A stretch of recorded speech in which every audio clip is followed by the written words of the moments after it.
السلام علیکم ورحمۃ اللہ وبرکاتہ۔ ان الحمد للہ نحمده ونستعینه ونستغفره ونعوذ باللہ من شرور انفسنا ومن سیئات اعمالنا من يهده الله فلا مضل له ومن يضلل فلا هادي له وأشهد أن لا إله إلا الله وحده لا شريك له وأشهد أن محمدا عبده ورسوله يا أيها الذين آمنوا اتقوا الله حق تقاته ولا تموتن إلا وأنتم مسلمون يا أيها الناس اتقوا ربكم الذي خلقكم من نفس واحدة وخلق منها زوجها وبث منهما رجالا كثيرا ونساء واتقوا الله الذي تساءلون به والأرحام إن الله كان عليكم رقيبا يا أيها الذين آمنوا اتقوا الله وقولوا قولا سديدا يصلح لكم أعمالكم ويغفر لكم ذنوبكم ومن يطع الله ورسوله فقد فاز فوزا عظيما أما بعد فإن أحسن الكلام كلام الله وخير الهدي هدي محمد صلى الله عليه وآله وسلم وشر الأمور محدثاتها وكل محدثة بدعة وكل بدعة ضلالة وكل ضلالة في النار اللهم صل على محمد وعلى آل محمد كما صليت على إبراهيم وعلى آل إبراهيم إنك حميد مجيد اللهم بارك على محمد وعلى آل محمد كما باركت على إبراهيم وعلى آل إبراهيم إنك حميد مجيد اللهم انفعنا بما علمتنا وعلمنا ما ينفعنا وزدنا علما رب اشرح لي صدري ويسر لي أمري واحلل عقدة من لساني يفقهوا قولي أما بعد فأعوذ بالله السميع العليم من الشيطان الرجيم من همزه ونفخه ونفسه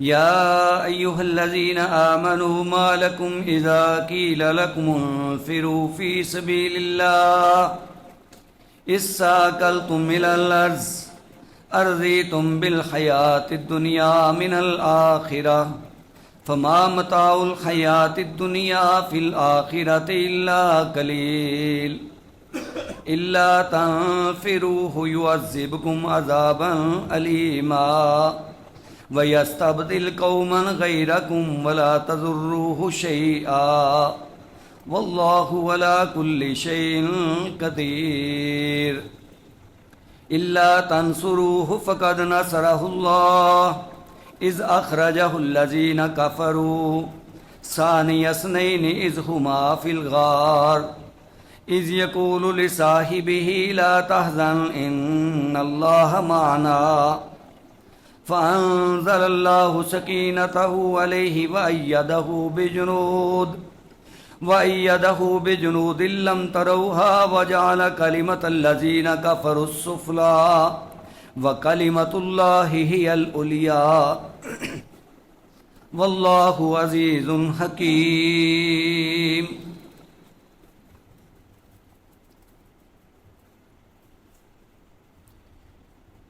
اللہ سبحانہ و تعالی بہت طاقت والی ذات ہے، سب سے اعلیٰ ذات با اختیار ذات ہے،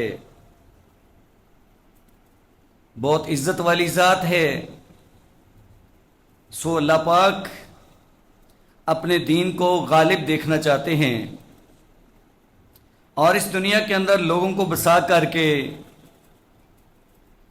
اللہ پاک یہ چاہتے ہیں کہ اس دنیا کے اوپر صرف اور صرف میرا دیا ہوا نظام غالب ہو، باقی نظاموں کو مغلوب کر کے رکھ دیا جائے.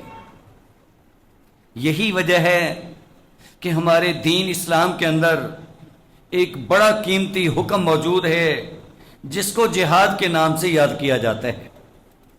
اس کے لیے فی سبیل اللہ کا لفظ بھی استعمال ہوتا ہے، اللہ کی راہ میں. تو جہاد فی سبیل اللہ یہ ایسی ہمارے دین کی کوہان اور چوٹی ہے کہ جس کی بلندی کو چھو کر کے انسان اپنے آپ کو بھی باعزت اور باوقار دیکھ سکتا ہے، اور اپنے معبود حقیقی اللہ سبحانہ و تعالی کی ذات اس کے دین کو بھی غالب کر سکتا ہے. یہ شوال سن 9 ہجری کی بات ہے کہ رسول اللہ صلی اللہ علیہ وسلم تک یہ رپورٹ پہنچتی ہے کہ روم کا بادشاہ ہرقل جو عیسائی ہے وہ مسلمانوں کے خلاف کارروائی کرنا چاہتا ہے، اور ان مسلمانوں کے مد مقابل کھڑا ہونے کے لیے تیاری کر رہا ہے.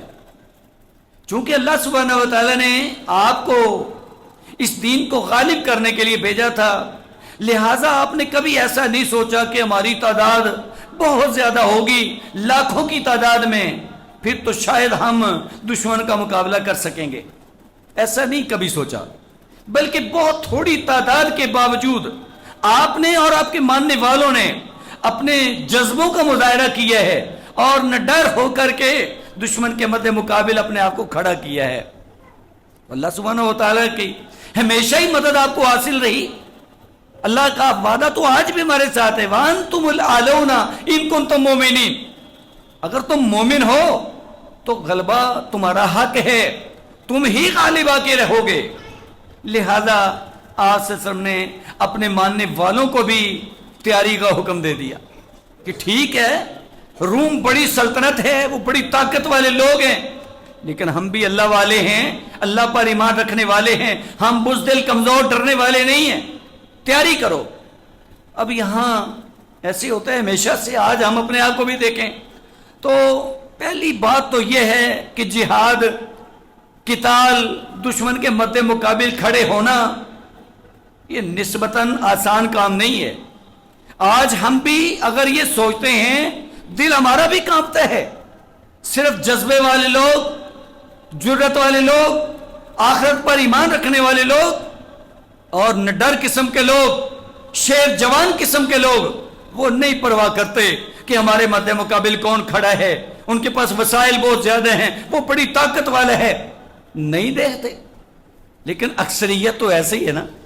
اب صحابہ کرام کا دور تو بڑی کمزوری کا دور تھا، اگرچہ کافی تقویت مل چکی ہے، کئی ایک مارکوں کے اندر اللہ پاک نے آپ کو کامیابی عطا فرما دی ہے، تو اس لیے آپ بھی بڑا حوصلے سے تیاری کر رہے ہیں. لیکن چند منافقین جو اندر موجود تھے وہ مومن مخلص مسلمانوں کو بھی ورگلاتے رہتے تھے. لہذا چند ایک لوگ ایمان والے اور اکثریت وہ منافق تو تھے ہی 2 نمبر، یہ اس طرح کی حرکتیں کرتے. لہذا جب یہ موقع آیا تو یہ اصل میں عین فصل تیار تھا، گرمی کا موسم تھا، سفر بہت لمبا تھا، مد مقابل دشمن انتہائی خطرناک اور طاقتور. ایک سلطنت تھی روم کی، ایران کی. اب یہ روم کا بادشاہ ہے، ہرقل ہے، اب اس کے مد مقابل جا کے کھڑے ہونا، اس کا مقابلہ کرنا یہ کوئی آسان کام تو نہیں ہے. لہٰذا منافقوں نے پھر وہ کارروائی کرنا شروع کر دی. دیکھو جی یہ تو اپنے آپ کو مروانے والی بات ہے. لیکن مسلمان تو بھائی تیاری کر رہے تھے. اس کو غزوہ تبوک کہتے ہیں. یہ جو تیاری ہے اور روانگی ہے، اگرچہ یہ تبوک مقام پہ جا کر کے، یہ ملک شام کا علاقہ ہے، تو وہاں 20 دن صحابہ کرام ٹھہرے. اللہ نے لڑائی کی نوبت نہیں آنے دی اور مسلمانوں کو ایسے ہی واپس کر دیا. بہرحال ایک تیاری، ایک جذبہ، جہاد کا مشن یہ تو موجود تھا. تو لہذا اس ضمن میں جن لوگوں نے کمزوری دکھائی، اللہ نے بس بہانے سے تذکرے کرنے تھے، باتیں سمجھانا تھی. آج ہمارے لیے لمحہ فکریہ ہے. اور اس ضمن میں جو اصل میرا مقصود ہے، ان آیات کا ترجمہ اور تفسیر، یہ مختصر ذہن میں رکھیے، اور آگے اس کے اندر سے جو میرا مقصد ہے آج کے بیان کا وہ بھی ذہن میں لائیے کہ کس قدر عظیم لوگ جن کا تذکرہ اللہ پاک نے بہانے سے قرآن میں کر دیا. پیارے پیغمبر نے اپنی زبان سے تذکرے ان کے فرمائے، اور یہ وہ عظیم لوگ ہیں جو پیارے پیغمبر پر ایمان رکھنے والے تھے. پھر درجہ بدرجہ جس قدر ان کا شان اور مقام، اسی انداز سے پیارے پیغمبر کی زبان سے ان کے لیے بیانات جاری ہوتے رہے. تو آج ہم بھی ان کا تذکرہ کریں، کیونکہ حالات ایسے ہیں کہ لوگ اپنے آپ کو ایماندار ثابت کرنے کے لیے یا کسی ایک سے اپنی محبتوں کو ظاہر کرنے کے لیے دوسروں کو نیچا کر کے دکھانے کی کوشش کرتے ہیں اور ان کی تحقیر بیان کرتے ہیں، حتیٰ کہ ان کو ایمان سے فارغ کرتے ہیں. بھئی یہ کیا ضروری ہے کہ اگر آپ کی کسی ایک کے ساتھ محبت ہے تو وہ اس وقت تک محبت ثابت نہیں ہوتی جب تک آپ دوسرے کے ساتھ دشمنی نہ ڈال لیں؟ یہ تو کوئی ایسی بات نہیں ہے. تو ایسا ہوتا ہے، چونکہ میں عرض کر رہا ہوں نفاق، منافقت وہ ہمیشہ سے اسلام کے مد مقابل وہ ایک ٹکراؤ کا سلسلہ جاری رہا. اس میدان جہاد کے لیے بھی، اس نکلنے کے لیے، اس سفر کے لیے، اس کی تیاری کے لیے فصل تیار ہے، لمبا سفر ہے، سواریاں پوری نہیں ہیں، گرمی کا موسم ہے، دور کا سفر ہے، لہذا تیاری جاری ہے. اللہ کے رسول بھی اور آپ کے ماننے والے بھی. تو جو چند لوگوں نے سستی دکھائی ان کے بارے میں اللہ تعالیٰ کا فرمان جاری ہوا جو ہمارے لیے ایک سبق ہے. اللہ فرماتے ہیں کہ یا ایھا الذین آمنو، اے ایمان والو، ما لکم اذا قیل لکم انفروا فی سبیل اللہ، تمہیں کیا ہو گیا ہے جب تمہیں کہا جاتا ہے کہ اللہ کی راہ میں نکلو، جہاد کے لیے نکلو، اپنے نبی کے مجاہد ساتھی بن کے نکلو، اثاقلتم الی الارض، تم زمین کی طرف بوجھل ہو جاتے ہو، مطلب تمہارا اٹھنے کو نکلنے کو دل نہیں چاہتا. ثقیل وزن سے ہے، اور وزنی ہو جانا یہاں سے ہمارا ہل نہ پانا، اٹھنے کو جی نہ چاہنا. تو اللہ فرماتے ہیں ارضیتم بالحیات الدنیا من الآخرہ، اس کا مطلب یہ ہوا کہ تمہیں دنیا کی زندگی پیاری ہے، تم آخرت کے مد مقابل دنیا کی زندگی کو پسند کرتے ہو، کیونکہ اللہ اور اس کے رسول کے حکم کو نہ ماننا یہ ایسے ہی ہے کہ تم نے آخرت کو ترجیح نہیں دی. دنیا کی میٹھی زندگی یہ آپ کے سامنے ہے اور اس کے حالات ہی آپ کو اچھے لگتے ہیں. یہ اللہ پاک کا سمجھانے کا انداز ہے کہ کیا تم نے دنیا کی زندگی کو آخرت کے مد مقابل پسند کر لیا ہے، اس پہ راضی ہو گئے ہو؟ تو پھر سنو، فما متاع الحیات الدنیا فی الآخرۃ الا قلیل، یہ جو دنیا کی زندگی جس کو تم ترجیح دیے بیٹھے ہو یہ آخرت کے مد مقابل معمولی سی ہے، یہ زیادہ نہیں ہے. فما متاع الحیات الدنیا، پوری دنیا کا فائدہ، پوری دنیا کا ساز و سامان، فی الآخرۃ، آخرت کے اندر اس کا کیا تقابل ہے، اس کے اندر اس کی کیا حیثیت ہے، الا قلیل، یہ تو بالکل معمولی سے ہے. اب یہ ہے تقابل دنیا اور آخرت کا. یہ اللہ فرما رہے ہیں کہ جس دنیا کو پسند کر کے بیٹھ کے ہو، آخرت کے مد مقابل تو اس کی معمولی سی حیثیت ہے. تو پھر اس کا مطلب تمہارا اس طرح سے سست پڑنے کا جواز نہیں بنتا. تم اللہ کے رسول کے ساتھی بن کے جہاد کے لیے نہ نکلو، یہ تمہیں زیب نہیں دیتا. فرمایا اگلی بات سنو، یہ اللہ تعالیٰ کا دھمکی امیز انداز ہے. اللہ فرماتے ہیں الا تنفروا، اگر تم نہیں نکلو گے، یہاں سے کوچ نہیں کرو گے، میرے نبی کے ساتھی مجاہد بن کے ہمت نہیں کرو گے، یعذبکم عذابا علیما، اللہ تمہیں دردناک عذاب دے گا. اللہ کا حکم ہے، اللہ کی مرضی ہے، یہ اللہ کی دھمکی ہے کہ تم کیا سمجھ بیٹھے ہو، ہمیشہ دنیا کے اندر رہو گے. اب اللہ کی طرف سے عذاب آ جائے اور عذاب بھی دردناک، تو انسان کے پلے کیا رہ گیا؟ انسان دنیا کی زندگی کو سمجھتا رہے، ہاں جی واقعی جی میں رہ رہا ہوں جی، بڑی اچھی زندگی ہے جی، بڑی پیاری زندگی ہے جی، کتنی خوشگوار زندگی ہے.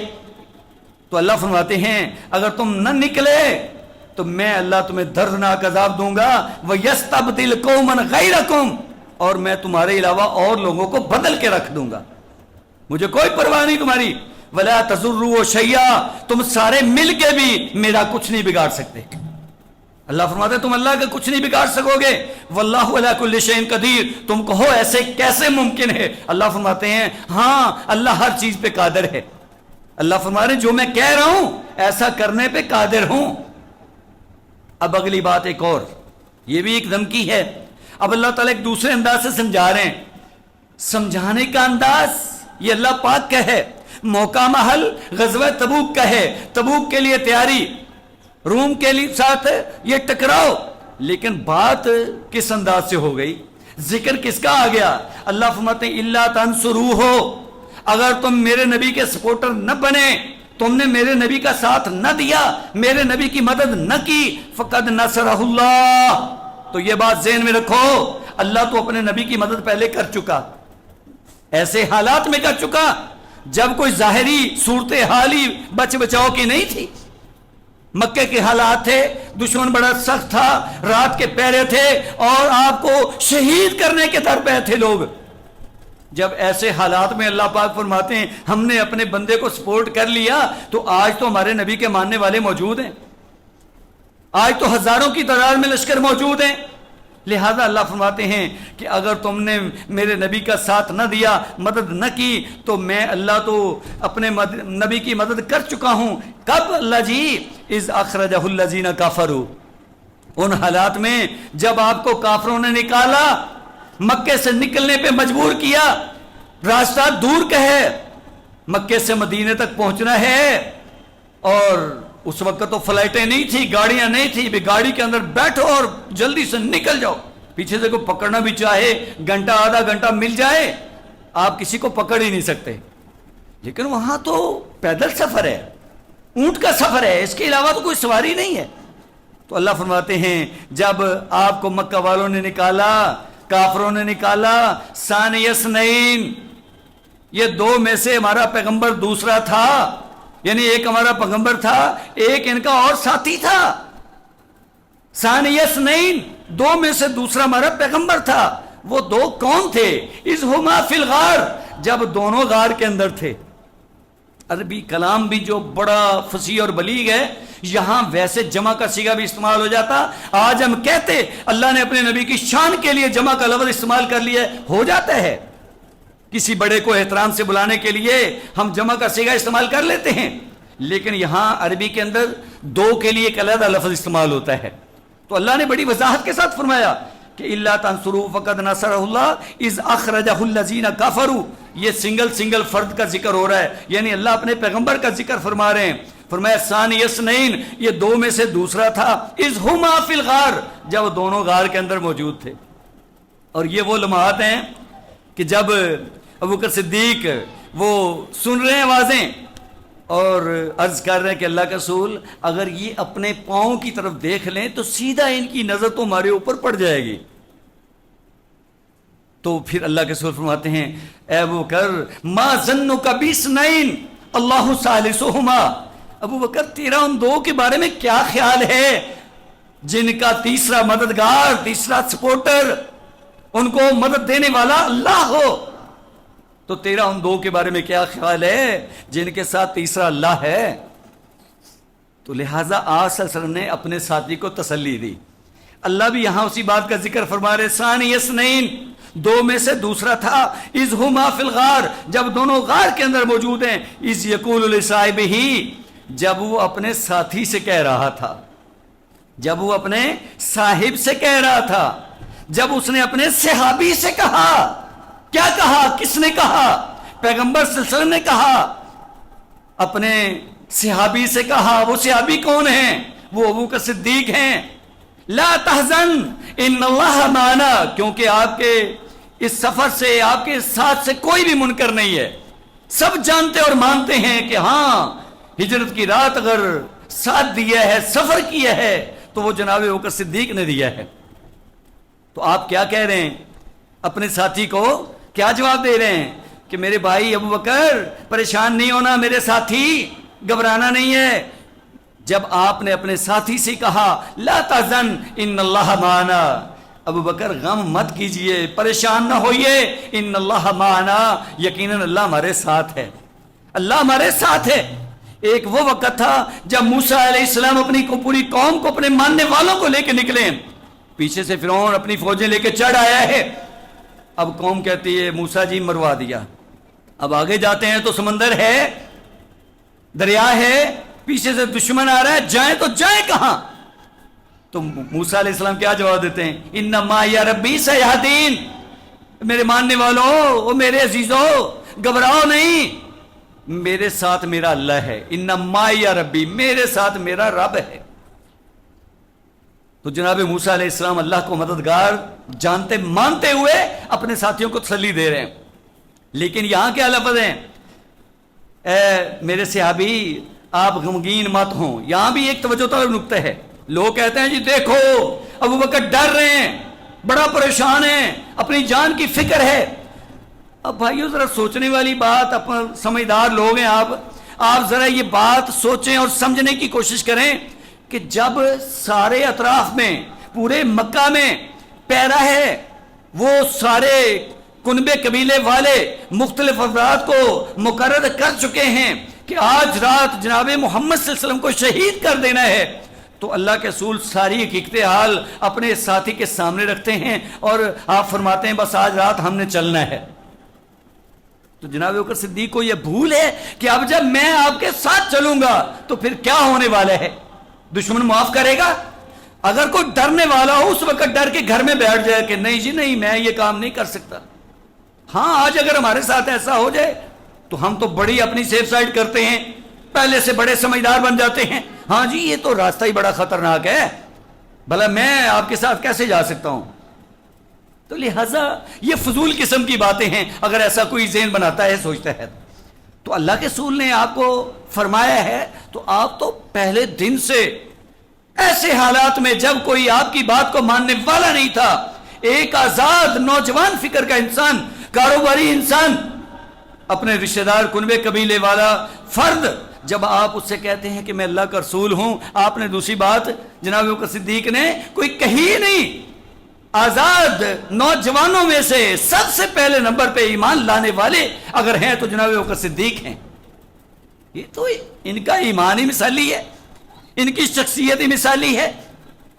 تو مومن اول اور محب رسول وآل رسول اور رفیق سفر و حضر، غازی اور مجاہد اور پیکر صدق و وفا، سالار صحابہ، امیر المجاہدین، فاتح ارتداد و منکرین زکوٰۃ، فاتح منکرین ختم نبوت، وارث مسلح رسول فی حیاتہ و بعد مماتہ، امیر المومنین، جانشین سید المرسلین جناب ابو بکر رضی اللہ تعالیٰ عنہ، افضل الخلق بعد الانبیاء والرسل، خلیفہ اول و بلا فصل. اور آپ کو جس انداز کا شرف صحبت حاصل ہوا ہے، یہ صحابی ہونے کا اعزاز حاصل ہوا ہے، اب خود صحابی ہیں، آپ کا باپ صحابی ہے، آپ کے بیٹے صحابی ہیں، آپ کی بیٹیاں صحابیات ہیں، آپ کے پوتے صحابی ہیں، آپ کے نواسے صحابی ہیں. یہاں صحابہ کرام کی لائن لگی ہوئی ہے، پورا گھرانہ اللہ کے رسول کی خدمت میں مامور ہے. ان کی خدمت کا تو کیا کہنا. پھر آپ کی بیٹی جو آپ صلی اللہ علیہ وسلم کے نکاح میں آئی ہے، ان کا نکاح مثالی ہے. اللہ پاک نے خود سے نکاح پڑھا دیا ہے، نکاح کر دیا ہے اپنے پیغمبر کے ساتھ. اور پھر ماں جی عائشہ رضی اللہ تعالیٰ جن کا نام ہے، پھر ازواج مطہرات سب ایک طرف ہیں، ہماری ماں جی عائشہ رضی اللہ تعالیٰ ایک طرف. یہ تو شان اور مقام اللہ پاک نے اس گھرانے کو دیا ہے. تو بہرحال اللہ سبحانہ و تعالیٰ نے جس انداز سے ہمیں جناب ابوبکر صدیق کا صحابی ہونا یہ بات ہمارے سامنے رکھی، تو اللہ فرماتے ہیں اذ یقول لصاحبہ، جب ہمارے پیغمبر نے اپنے ساتھی سے کہا لا تحزن ان اللہ معنا، غمگین مت ہو ابوبکر، حزن مت کیجئے، ان اللہ معنا، یقیناً اللہ ہمارے ساتھ ہے. اکیلا میرے ساتھ نہیں، ابوبکر میرے بھی ساتھ ہے، تیرے بھی ساتھ ہے، ہم دونوں کو اللہ سبحانہ و تعالیٰ کا ساتھ اور مدد حاصل ہے. اور پھر لوگ کہتے ہیں جی آپ کو ڈر تھا، ڈر نہیں بھائی، عربی کے الفاظ بڑے، ان کا مفہوم بڑا وسیع اور بلیغ ہے. یہ حزن جو ہے یہ لغت اٹھا کے دیکھیے، یہاں اس کا مطلب ہوتا ہے جب آپ دوسرے کی وجہ سے غمگین ہوتے ہیں، پریشان ہوتے ہیں، اس کو حزن کہا جاتا ہے. یہ غم کا معنی اس کا ہوتا ہے، اور ایک ہوتا ہے خوف اور ڈر. اس کے لیے عربی زبان کے اندر بھی لفظ خوف کا ہے، اردو کے اندر بھی خوف استعمال ہوتا ہے، وہ ڈر ہے. تو لہٰذا جناب ابوبکر صدیق رضی اللہ عنہ کو ڈر نہیں تھا. ڈر ہوتا تو آپ گھر سے نہ نکلتے، بلکہ اس وقت صرف غم ہے. وہ کس کا ہے؟ وہ نبوت کا غم ہے، وہ پیارے پیغمبر صلی اللہ علیہ وسلم کا غم ہے کہ کہیں ایسا نہ ہو دشمن سر پہ پہنچ جائے. اب یہاں سے تو نکلنے اور بھاگنے کی بھی کوئی گنجائش نہیں ہے، کیونکہ پیچھے سے نکلے ہیں، رات کی تاریکی میں نکلے ہیں، چھپ چھپا کے نکلے ہیں، دشمن ہمیں نہیں دیکھ سکا. لیکن اب تو دشمن ہمارے سر پہ آ گیا، ہم غار کے اندر چھپ کے بیٹھے ہوئے ہیں. تو اللہ نے آپ کو بچایا، اللہ نے آپ کے ساتھی کو بھی بچایا، اور دشمن وہیں بالکل سر پہ جا کے بیٹھ کے دیکھ دکھا کے واپس چلا گیا. اللہ نے محفوظ رکھا. لہذا اللہ کے رسول کا یہ فرمان اور اللہ سبحانہ و تعالیٰ کا یہ کہنا کہ جو ہے ہمارا پیغمبر اپنے ساتھی کو تسلی دے رہا تھا کہ لا تحزن ان اللہ معنا. پھر کیا ہوا؟ فانزل اللہ سکینۃ علیہ، اللہ تعالیٰ نے اپنی سکینت، اپنا اطمینان آپ صلی اللہ علیہ وسلم پہ اتارا. وَأَيَّدَهُ بِجُنُودٍ لَمْ تَرَوْهَا، اور اللہ نے اپنے لشکروں کے ساتھ اپنے نبی کی مدد کی جن کو تم نے نہیں دیکھا. وہ لشکر کسی کو نظر آنے والے نہیں، وہ فرشتے ہیں. لہذا یہ دو قسم کی مدد اللہ پاک نے فرمائی. جیسے جنگ بدر کے اندر فرشتے آئے، فرشتے تو خیر ہر میدان جہاد کے اندر اترتے رہے. لہذا اللہ فرماتے ہیں ہم نے اپنی طرف سے سکینت بھی اتاری، فرشتوں کی مدد بھی اتاری. وَجَعَلَ كَلِمَةَ الَّذِينَ كَفَرُوا السُّفْلَىٰ، ہم نے کافروں کے پروگرام کو ذلیل کر کے رکھ دیا، نیچا کر کے دکھا دیا. وَكَلِمَةُ اللَّهِ هِيَ الْعُلْيَا، اور اللہ کا کلمہ اور پروگرام ہی غالب آیا کرتا ہے. اللہ کے کلمے اور اللہ کی بات اور اللہ کا پروگرام وہی حق سچ بن کے ثابت ہوا کرتا ہے اور غالب آیا کرتا ہے. واللہ عزیز حکیم، اللہ فرماتے ہیں کہ اللہ غالب حکمت والے ہیں، زور والے بھی ہیں اور حکمت کے ساتھ اپنا زور استعمال کرتے ہیں. ورنہ جتنا یہ دشمنان اسلام یہ انداز اختیار کیے ہوئے تھے، کاروائیاں کر رہے تھے، اللہ تو ایک منٹ کے اندر ان کا تہس نہس کر سکتے تھے. لیکن بڑی حکمت کے ساتھ، بڑی دنائی کے ساتھ اللہ پاک ان کو موقع بھی دے رہے تھے، ساتھ ساتھ کچھ نہ کچھ ان کو سمجھا بھی رہے تھے، ساتھ ساتھ وعظ و نصیحت بھی کر رہے تھے. تو یہ سب کچھ تھا. لیکن یہاں پر اللہ پاک نے خاص طور پہ ایمان والوں کو سمجھایا، فرمایا انفروا خفافا وثقالا، ایمان والو ہلکے ہو یا بوجھل، تمہارا اٹھنے کو جی چاہے یا نہ چاہے، پسند کرو یا نہ کرو، کمزور ہو یا طاقتور، اور قافلے کی شکل میں یا فردن فردن نکلو، ہلکے ہو یا بھاری. وجاہدوا باموالکم وانفسکم فی سبیل اللہ، اور اپنی جانوں کے ساتھ اور اپنے مالوں کے ساتھ اللہ کی راہ میں جہاد کرو. ذالکم خیر لکم ان کنتم تعلمون، یہ تمہارے حق میں بہتر ہے اگر تم جانتے ہو. تو لہذا یہ سورۃ توبہ جہادی سورت اور جہادی آیات، اور اس مقام کے اوپر خاص طور پہ جس انداز سے اللہ پاک نے ایمان والوں کو خبردار فرمایا اور منافقین کو جھنجھوڑا، اس کے بعد جہاد سے پیچھے رہنے کی کوئی گنجائش نہیں ہے.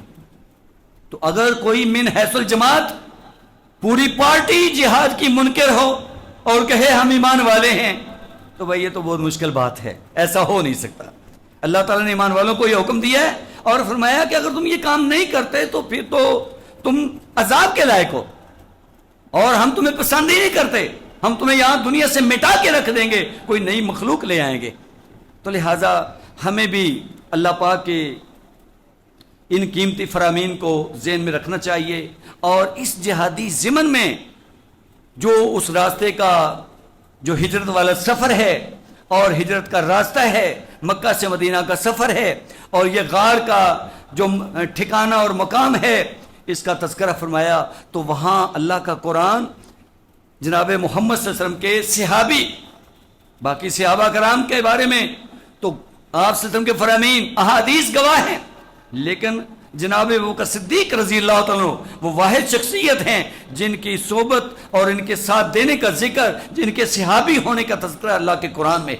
تو اللہ پاک ہمیں توفیق دیں کہ ہم اس عظیم شخصیت کی قدر و منزلت جاننے والے اور ان کے نقش قدم پہ چلنے والے بن جائیں. یقیناً بڑے اعلیٰ قسم کے مومن تھے، اللہ کے رسول کے با اعتماد ساتھی تھے، انتہائی قرابت داری تھی آپ صلی اللہ علیہ وسلم کی، اور ہر مقام کے اوپر ساتھ دینے والے جناب ابوبکر صدیق ہیں کہ جب کبھی کوئی موقع بنتا ہے تو وہاں بالترتیب جو صحابہ کرام آپ کے پاس حاضری دیتے ہیں ان میں سے سب سے پہلا نمبر ہی جناب ابوبکر صدیق کا ہوتا ہے۔ تو یہ اعزاز کسی کسی کو حاصل ہوتا ہے تو یہ ایمان والے ہیں۔ ان لمحات کے اندر یہ ضروری نہیں ہے کہ ہم ان عظیم ہستیوں کا تذکرہ کر کے ان کو ایمان سے فارغ کرنے کی اور خارج کرنے کی کوشش کریں، حالانکہ اصول یہ ہے کہ ہمیں اپنے ایمان کی فکر کرنی چاہیے، ہمیں یہ سوچنا چاہیے کہ ہم کس قدر گناہگار ہیں، یا ہمارے ایمان کی کس قدر گارنٹی ہے، یا ہم کس حد تک اپنے آپ کو پاک باز کہہ سکتے ہیں۔ اپنے آپ کو تو صاف ستھرا پاک باز سمجھیں اور ان ایمان والے اعلیٰ قسم کے لوگوں کے اوپر وہ تنقید کریں، ان کے بارے باتیں کریں اور ان کے ایمان کے تذکرے کریں اور ان کو ایمان سے خارج کرنے کی کوشش کریں۔ یہ ہمیں زیب نہیں دیتا۔ اللہ تعالیٰ میں ہدایت نصیب فرمائیں اور ان کے نقش قدم پہ چلتے ہوئے ہمیں اعلیٰ انداز سے اپنے اسلام کو بنانے کی توفیق سے نوازیں۔ وآخر دعوانا الحمدللہ رب العالمین۔